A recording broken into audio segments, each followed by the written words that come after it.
ultimately, the best language is going to depend on a lot of different variables. How fast do you want to make this software product? What your budget looks like? How much you plan on scaling? That all is part of the strategy behind making that decision. Is not just a technology decision, but a business decision. Welcome to the My Future Business Show, where we get you in front of your best audience and keep you there. Not only are we interviewing the biggest names in business to help you become even more successful, we're inviting you to book your spot on the show to help you grow your business. So at the end of the call, make sure you fill in the interview application form at myfuturebusiness.com/interviews. Hello, hello, hello, and welcome back to the My Future Business Show. My name is Rick Nusky. I'm your host, and I'm super excited today because the next topic that we're going to be talking about, it's an omnipresent thing that surrounds us no matter where we are, what we are doing, and it's all to do with software. Now, if you're into software, this is going to be the call for you because I'm on the line with the wonderful Steve Balistreri. Welcome to the show, Steve.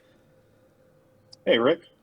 Welcome. Now, you and I were just touching on a few things about Band of Coders, and we're going to take a deep dive into your role as one of the leadership team there. In actual fact, you're the managing director. You're also a software engineer at Band of Coders, and we're going to be talking about all things coding. We're also going to take a deeper look, Steve, into how the team at Band of Coders is helping business owners, entrepreneurs, and enterprise level organizations bring their software to life. But before we do any of that, Steve, where are you calling in from today? Calling in from Milwaukee, Wisconsin. Fantastic. What do you love about the place? So if you love food, if you love craft beer, if you love a good party and festival, we have tons of all of that. We have probably more festivals than any other place in the United States. Oh, wow. You're a man after my own heart. Now, I know that you have a love of food. Tell us a little bit about how much you love being under the barbell, experimenting in the kitchen. Sure. So, from kind of a younger age, my mom, always made sure to teach me some things in the kitchen, so I knew how to cook when I was out on my own, and that just kind of developed into its own passion. So, outside of work and software and all that, I like to stay strong and stay fit. Not as fit as I used to be, but that happens to all of us. Ditto. Uh, right. So, I spend a good amount of time in the gym doing powerlifting type exercises and, really focusing on strength. And then as far as food, there's, just a endless supply of new recipes and great things to explore with the internet now. So what do you reckon your most favorite food is? What do you enjoy? Well, I love a good steak. But if Mm-hmm. I was cooking something to try to impress someone, I'd probably do beef bourguignon. Oh, very nice. Just Yeah. sounds a little bit special on its own, doesn't it? Now, I know many of us love a good game, good online game. I am no exclusion to that. I love video games when I get the chance. I'm sure very much the same as yourself. Now, what's your favorite game? So lately, I've been playing Zelda Breath of the Wild quite a bit. Oh, So it's the fantastic. newer Zelda game. It's a little old at this point, but I tend to start playing the popular games maybe 2, 3 years after they first come out, just because that's Yeah, that's that's how I what roll, I guess. that's what you do. Now it'd be a very interesting perspective that you have on the software that drives these types of games. What do you sit there and think about when you're playing a game? Do you ever think to yourself, you hear the likes of the major streamers going, "Oh, the code behind this is rubbish. It's not a AAA game." And do you ever have those feelings and you think, "Wow, how can they call this a AAA game?" Yeah, I mean, I a lot of the time. So I've never done software for games, No, no, but understood. Yep. yeah. But just whenever I play them, it's just mind blowing how many people must be involved to produce these games. Even honestly, even games that where the quality isn't that good, it's still just a massive feat. And then how do you even test something like that, right? No, Like it's how do you amazing. really test Yeah. something as open ended as a video game? Oh, it's incredible. I'm going to date myself really badly here, but my first experience was Pong on Atari way back in the day. And if you think Sure, about, sure. those 2D exposures, tennis left, right of the screen and black and white, uh, Right. it's transformed the way we exist and live and interact, hasn't it, software? Yeah, yeah. I mean, software in general, it's completely changed the world. So I got my first computer in our house when I was 14. Mm. So I remember a time before the internet. I remember a time before software was something that everybody used like knowingly. We all had software Yep. in various devices and things like that, but like, you know, until home computers were really a thing, every house had a computer. Uh, Software was this thing where it's like people only use it for business or only use it Yep. for Yep. whatever. Hmm. Um, so it's been strange to be one of the last generations, or maybe the last generation, to know a world before the internet and software just took over everything. Yeah, it's just crazy, isn't it? But you're fortunate in many respects, as am I, to have been at the, I guess, the pointy end of that revolution, let's call it, because it's just nowadays I look at my young children and they just embrace it like it's second nature. Do you find that? Yeah, yeah. So it's interesting because now there's this whole generation of like digital natives growing up, Mm, right? yep. So, you know, like who knows what that's going to lead to in the future? It's going to be really interesting to see how that affects society and interpersonal relationships too. Yeah, absolutely. Now, tell me a little bit about your, I guess, your growing up. Did you grow up in the same location that you're calling in from today? Yeah, yeah. Born and raised in Milwaukee, so Beautiful, beautiful. yeah. Now, I want to explore software very deeply with you in a moment. But before we do that, when we're growing up, we're often surrounded by people that in our formative years help us to become the people that we are. Did you have somebody like that in your life, and would you mind sharing it? I do, but interestingly, not a whole lot of that is related to software, but I can kind of tie it in. So, Yeah, absolutely. um, I grew up refinishing wood floors with my dad. That's what he did, and that's what his father did before him. Mm. Um, and ever since I was a little kid, it was always said, "Oh, no, he's going to grow up to be a doctor or a lawyer." Customers would ask, "Oh, is he going to take over the family business?" And that's what my dad would say. He's going to grow up to be doctor, lawyer, whatever, something Yeah, like yeah, that. yeah. Um, so I kind of took that to heart, growing up with that. And I was like, okay, like I'm going to do something that's more of a white collar job, right? Mm. And through school and all that, I ended up going into fine art, Of all which things. of all things, yeah. Uh, you know, so not quite a doctor, not quite a lawyer. Uh, but then when I was in art school, I found out, oh, okay, everyone else's parents are doctors and lawyers and paying for them to be here, and that's not my situation. No, definitely not. I So, Go oh, ahead. go ahead. No, no, you go ahead. Okay, sure.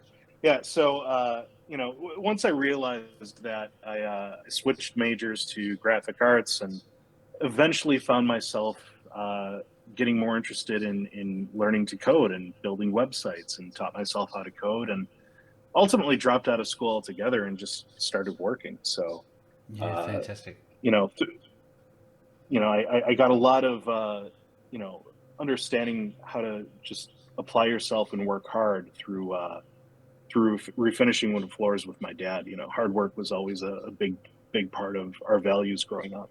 And that's important. So I think That's that what, translated to today. absolutely, and that's why I talk about it because I think it gives you that formation, that discipline that you're going to need to, I guess, the stick with itness, for lack of better ways to put it, which you certainly must have as a software engineer. And I'd love to know, given that's the case, what's a daily routine look like for you? Do you get up early, and how do you go about your day? So I don't really do a whole lot of code these days. A lot of my No, work no. is really like people, processes, all that. Mm. Um, I mean, most days I'll wake up and check email, check with my tech leads, make sure there's no fires I need to put out, Yep. and then the rest of it, I'm working on trying to understand how we can add more value to what we provide to our customers, trying to understand different ways that we can, uh, kind of package our services, or different ways that we could resonate with customers and help them, especially non-technical customers, help them understand how building software works. Because what I've found out is people who have not built software before, it's pretty esoteric. It Mm, doesn't work like most other industries. mm. So a big part of what I'm trying to focus on now is just understanding how to better communicate that, how to elucidate some of those things that are really kind of odd and unique about software. Yeah, because there's people out there that grasp it and been around for since its inception, if you like myself, and then there are other people of the same age group have no idea because they've had a different background and upbringing. So I guess you'd have to very much tailor each conversation to each new client. Would that be fair? Yeah, yeah, and I think that's one of the things that we try to focus on more than I think a lot of people in the industry, is just for us to build what you need, for us to really build something that's going to add value to your business. Mm. We really need to understand your business. We really need to understand what it is that you're trying to accomplish. Because software doesn't work the way most people think it No, does. no, absolutely not. Now, tell me, I think we'll take a very deep dive into the core of that in a moment, but let's go back a few steps and look at your journey with Band of Coders and the genesis of Band of Coders itself. How did it all come about?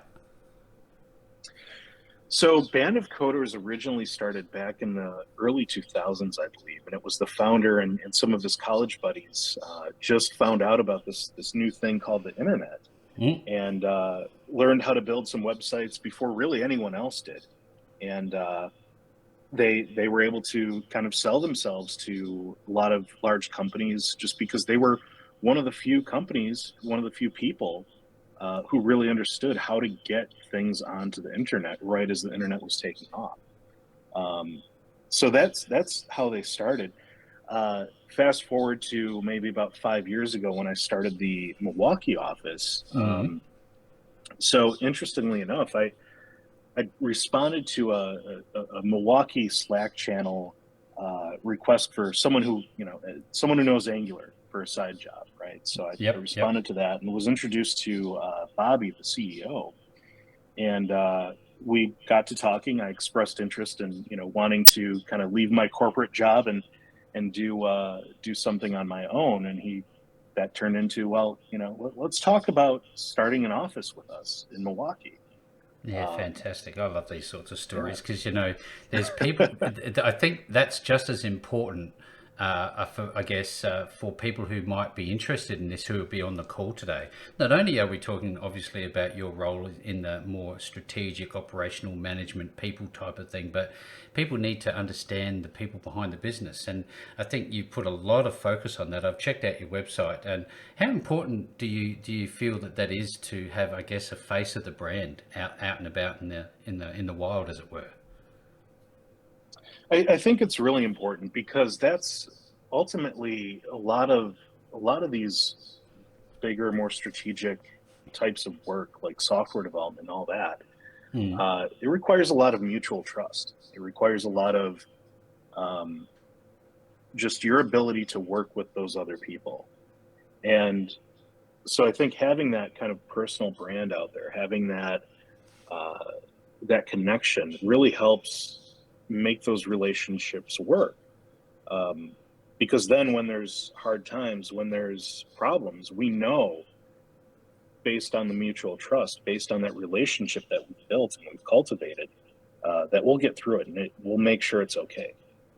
Yeah, absolutely. I think that's critical because if you think about some of the language, the software language that you're involved with, people like myself have never heard of some of these things. Tell us a little bit about the types of software languages that are out there without going too deep. Just give us some names. I know that there's a heap of them. Oh, sure. I mean, I guess what I'm seeing most recently is Mm. JavaScript is kind of taking over the world. Yep. Uh, you know, you used to only really use JavaScript to make things move on a web page. Hmm. But now you can write entire applications in JavaScript using different frameworks. So, that would look like Node.js on the back end, React or Angular on the front end. Mm. At the end of the day, that's all still JavaScript. It's just different libraries and frameworks that are kind of built to give you a head start. Yeah. Uh, we also still see a lot of Python, a lot of Ruby, .NET. A lot of the Microsoft technologies are still popular for different types of industries. Hmm. Um, and then there's always edge case, kind of legacy technologies that are still around, like PHP and different proprietary software for different types of old data centers and stuff like that. So So it'd be very difficult to suggest what would be the most reliable and stable language out there. Do you think there is one? no, I mean, it ultimately the best language is going to depend on a lot of different variables. How Mm. fast do you want to, how quickly do you want to make this software product? What your budget looks like, how how much you plan on scaling, right? Yeah. Yeah. Uh, is it okay for us to build it very quickly right now with the intention of throwing that all away and building a better product as Hmm. you gain more traction? That all is part of the strategy behind making that decision. Is ultimately it's also not just a technology decision but a business decision. Yeah, absolutely. Short term, long term, medium term, all that sort of stuff. Do you have a favorite software language yourself? Um, I used to really enjoy working with Ruby. Mm. It's kind of a quirky little language that uh, is kind of fun in the way that uh, it's it kind of thinks about programming a little bit differently, um, which is both a pro and a con. It's fun. It's delightful to work with, but Hmm. it's also got a little bit of a learning curve. If you're coming to it from another language, it's quirky. So, I love uh, it. yeah. Yeah. Now, I having kids myself, and they love their computers, and they seem to, as we talked about earlier, find it to be second nature. How important do you think it is to have in the, I guess, the school curriculums and colleges and so forth, to have a focus on software development as an educational stream for them? So that's a really great question. Um, I see more and more a lot of people pushing this idea of like software development needs to be required curriculum in schools. That's the Mm. code is the new literacy, things like that. And I think it should be part of curriculum, at least introductory. But Yeah, not yeah. everyone's going to be a software engineer. Not everyone's going to be a coder. Hmm. Um, but I do think one thing that I noticed as I taught myself how to code is the more I learned about code, the better I started understanding math that I didn't understand earlier, because it Ah, it gave me a new way of looking at logic. Um, so I think the value that we could get out of introducing more programming curriculum in earlier in school really comes down to just exposing kids to different ways that you can apply the same concept, different ways that you can apply knowledge that you learn in other domains. And then maybe some of them will go on to be software engineers, but the ones who don't will probably have found, oh, I understand math better now because I'm doing similar things in code, but working with it in a different way that helps me understand it better. yeah. They seem to be interdependent, don't they? I don't think you could ever live one without the other. And now I wonder, with Band of Coders, do you have a global base, and what's your best type of client? Sure. So global is an interesting word. So we work in the Americas, right? So Yep, we yep. we have an office in Argentina, and we Hmm. have employees scattered throughout South America, North America. We have a few in Europe as well, Yep. but primarily all of our people are in the Americas, right? As far as ideal client, I think we really do best with uh, either companies who've tried to outsource before to other countries, or whether it's South America or India or wherever they might have tried to do that before, and maybe didn't have a great experience. Hmm. um, it gets really tricky working across cultures, across time zones, things like that. Yep. And I think we've found a way to solve a lot of those problems that I think a lot of people aren't even aware of when you're trying to work that way. Um, and then I would also say we work really well with like startups who have funding, maybe have revenue, have someone who really understands the business that they're trying to operate in, but they don't have full-time tech staff. They don't have full-time software developers, and they need to keep building that product, and they need someone to help them kind of navigate that whole world, um, without having to kind of play musical chairs with a technical partner who, is working purely for equity, and then 6 months later they get a better deal and they move on, and now they're stuck with, no one again, right? So, Absolutely. yeah, There'd be a lot of people on today's call, Steve, who are starting up. They have somewhat of a, I guess, a revenue stream coming in, and they've got this idea. And I see a lot of people, and I'm guilty of this too. They go to these dedicated stores where you can buy this brand new software that's out there. It's off the shelf type things. And then they try to sticky tape different solutions together to get from point A to point B, taking I guess, their customers, clients, and patients through their buyer's journey. But that's a really problematic way of doing it because things break. So tell us a little bit about the speciality of Band of Coders. Do you take people from, through the entire journey, and do you make something custom for them? Is that how it works? generally, yeah. If the thing that's going to work the best, if a company can afford it, is custom software. Yeah.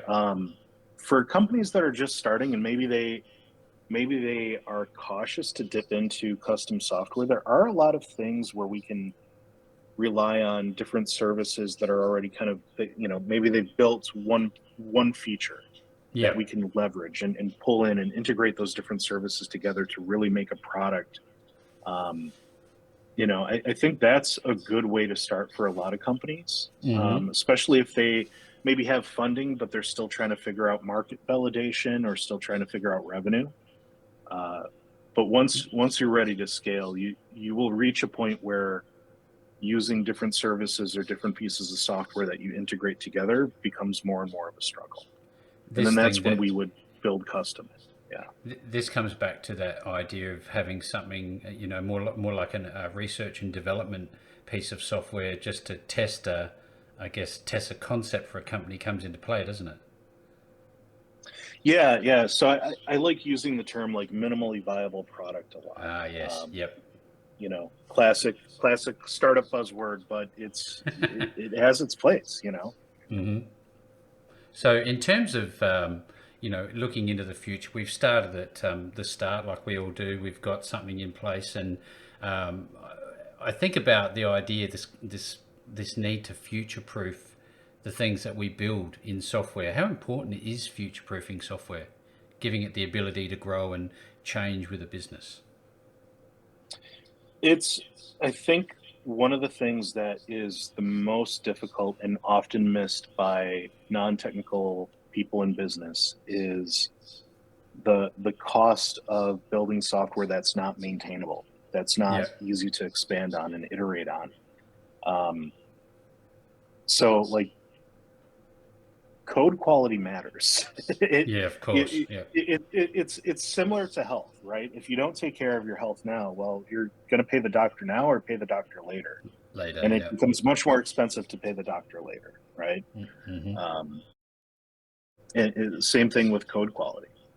Absolutely. I sit here and I think to myself, you see a lot of stories about new software development trends coming through. You hear a lot about AI, and I'm wondering, Steve, if you could share with us what you're seeing as an insider, I guess you'd say, in the industry.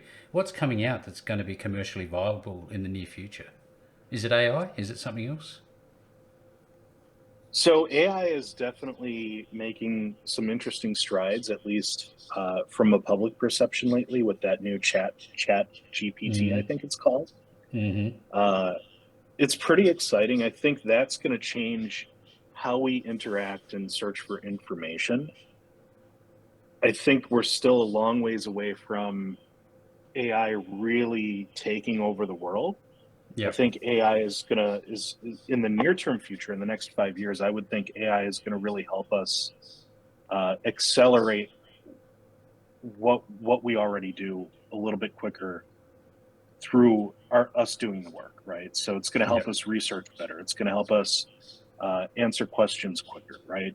Um, I think of, if you can remember back to the earlier days of search engines, there was one called Ask Jeeves, Yep.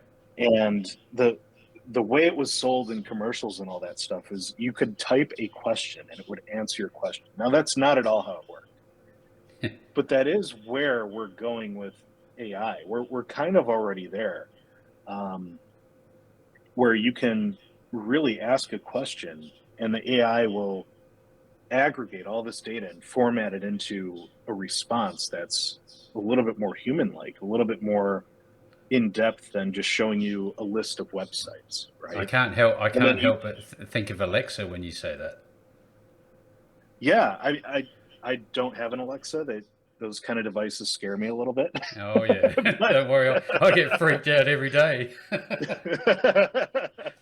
uh, I'd rather not. If I'm going to be wiretapped, you need to pay me. I won't pay for Oh, well, they got me then, haven't they?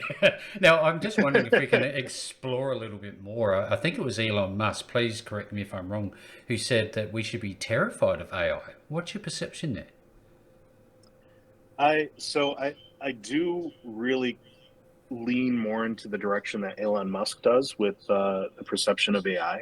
Mm, On one hand, if we do reach that sort of human computer singularity where we've fully merged with AI and leverage it, like a Neuralink or something like that, yeah. um, I think it's one of those things where you're either going to have to join that or essentially become like the equivalent of like a modern day hunter gatherer tribe, where it's just your centuries behind the rest of the world.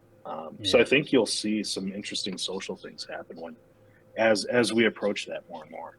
Absolutely. I'm loving this call. There's going to be a lot of people on this call who are, their ears are pricked up. They're really listening into this. Now, I know that, there's the desktop crew and then there's the mobile app group and, never shall the two combine. What are you seeing? Is there a bigger take up on mobile apps nowadays, or is there still a space for desktop computing and software? I think it really depends on the context that your user is going to use your software in, right? Mm, So, mm.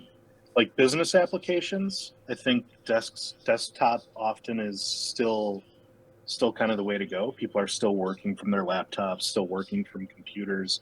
Even if they're using a tablet, it's still very much like using a desktop or a laptop computer. Yeah, But for consumer apps, I mean, I have friends who don't even have a laptop. They they only have a mobile phone. that's Um, it. Yep. and I think that's going to be continuing to grow.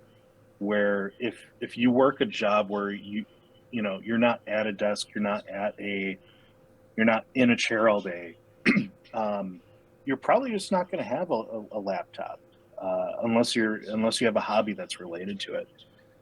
And then also thinking about like the developing world, we're living in a time, and we have been for at least a decade, where uh, globally the majority of internet users, like, they have a mobile phone, but they don't really have the kind of infrastructure that Western countries or developed countries might have. So they might not even have a reason to have a desk or a laptop. They simply have a mobile phone and they have internet, and that's the only way that they interact with the internet is through a phone.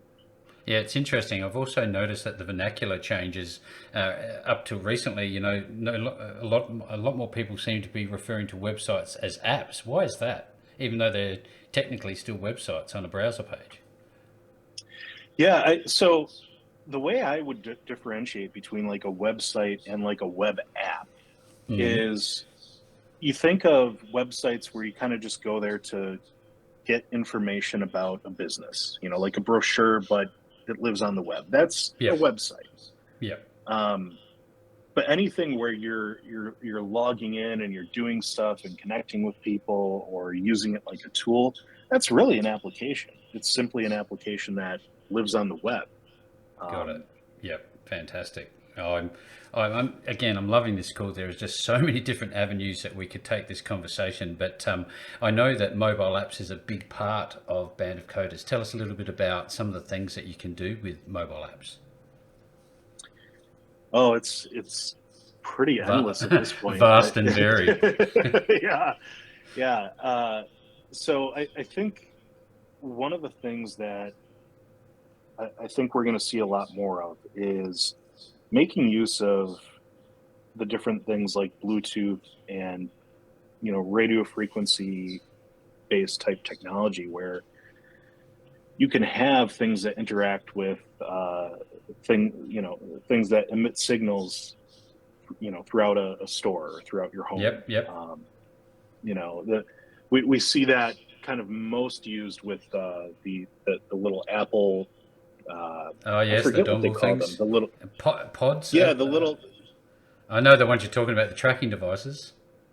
yeah, the AirTag. I think that's what Air they're called. The tags. That's AirTag. the one. Yeah, that's the Yeah, one. yeah. And so I bought one for my keys, and I've seen different iterations of that before Apple. And what's really interesting with this one is if you're within like 30 feet, the phone will actually start pointing an arrow in the direction Oh, of wherever your object is located. It's no way. and if you yeah, and if you look at the technology behind it, they're also leveraging everyone else's devices that are connected to the internet for those location services. So Yeah, your phone wow. is helping locate other people's objects without you even It's knowing it. it's like a pseudo network, isn't it? It is, yeah, absolutely. That's crazy. Oh, you must be like a kid in a candy store when just the way you were talking then. You're still very excited about, the software space, and it's a real credit to Bandicoders, the work that they're doing. Again, I've gone over the website, and this is not just some sort of blow-by organization. You guys have got some pretty significant things going on now. If somebody's coming to you and they're a business owner, and they've got those funds and they're looking to create a design, how do you go about actually onboarding them and creating a design that's going to match their needs? So one of the most important steps with developing software, really building any kind of a product, I would say, but especially with software, Mm. is before we even write any code, we're going to want to do a discovery phase. And what that typically looks like is we're going to get on a few calls, and it'll vary how many calls and how long it'll take based on how complex what you want to build is. But we really take time to have you really explain to us what it is that you're trying to do and why it's important.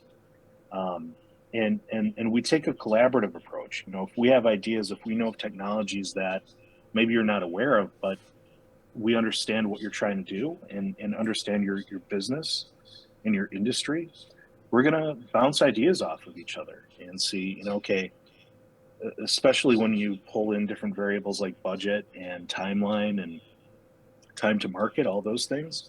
Hmm. Uh, you know, sure, you could tell us exactly what you want to build, but we know what's possible and we know what's out there to be leveraged. And I think it really works best when we can collaborate on building a solution together. Because otherwise, if you're just telling us what you think needs to be built, we can build that, no problem. But um, you know, we don't know anything about your industry, and if you're coming to us, you're you're hopefully coming to us because you need a partner who knows about technology. Yeah, that idea of collaboration has just hit the nail on the head for me. So if you're on this call and you're looking to connect, we're just about to share the details. So in fact, Steve, what is the process to connect with you, and where are people going to go? Sure. So if you guys reach out to us through bandofcoders.com, you can connect to us through a phone number that's listed there. Email us. There's a contact form right on there. Uh, really, that's the best way to reach out and connect with us. beautiful. Look, I've seen the website. Certainly go and check it out at bandofcoders.com. I'll be making sure that that link is available to you no matter where you see the post. As per normal, you're going to find that link back to Steve and his wonderful team. Steve, I've really enjoyed this call. Thank you so very much for joining me on the show today. Thanks, Rick. It's been a pleasure. Thanks for joining us today. If you enjoyed the call, then make sure to subscribe, leave a comment, share us with your friends, and book your spot on the show at myfuturebusiness.com/interviews. And if you're looking for solutions that will help grow your business, then visit myfuturebusiness.com/shop.